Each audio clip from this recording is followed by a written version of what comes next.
Today's question comes from Ergem. It's a rather multifaceted question, so I'm going to break it down.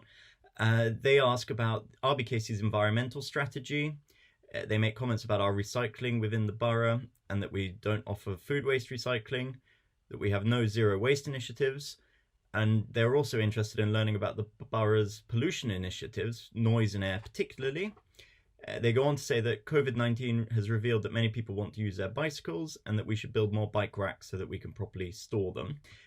What I would say first of all is that we have in September last year committed to a climate emergency where we'll be making sure that the council itself goes to carbon neutral by 2030, with the borough following shortly afterwards in 2040.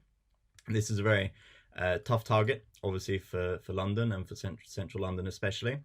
What we also have done is we've gone one step further and we've committed to reaching World Health Organization levels for pollution. These are tougher than the ones set by the government, but we think it's the right thing to do so that we can really tackle the air quality and make sure that the air we breathe is clean. To that end, we are obviously working across the council to make sure all of our departments are focused on this agenda. Just last week, in fact, I hosted the very first Environmental Sustainability Strategic Board, and we have brought together everybody in the council to make sure that we're working to reach that goal. We're also fortunate that we're actually one of the few boroughs in London that offers a noise and nuisance team. Ours are great. I've been out with them. They work overnight, during the day, all sorts of hours to make sure that we don't have parties or construction noise going on for too long. We are also one of the very few boroughs that prohibits all construction activity on the weekends. So I think we're doing quite well on that one. But we do obviously need to make sure that we hit our target by 2030. We are one of the boroughs that offers twice weekly bin collection, both recycling and general waste. Our crews have been absolutely amazing. I'm sure you'll join me in thanking them for working during this pandemic to make sure that all of our rubbish was cleared away. And now as our high streets get reopened, obviously our commercial waste will start building up on the streets again. I should say that we do actually offer a food waste recycling service. We offer it to about 4,000 homes.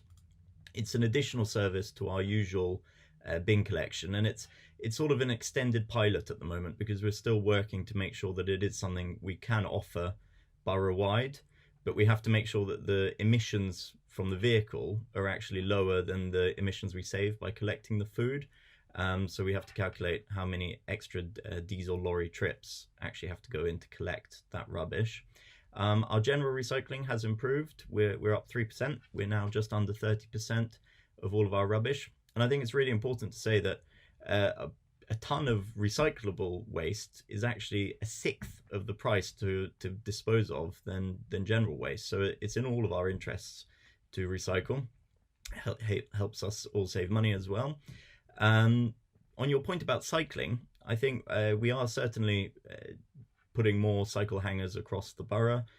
We have some new sort of green arch shaped ones you might have seen here and there.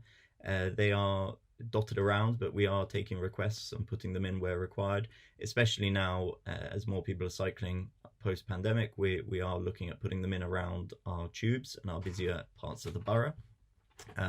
My colleague, Councillor Thalasitis, can probably give you more details, but he is putting in new cycleways across Kensington and Chelsea.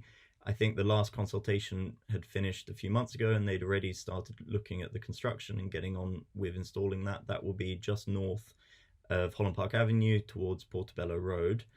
But yeah, so lots of really interesting points, and thank you very much.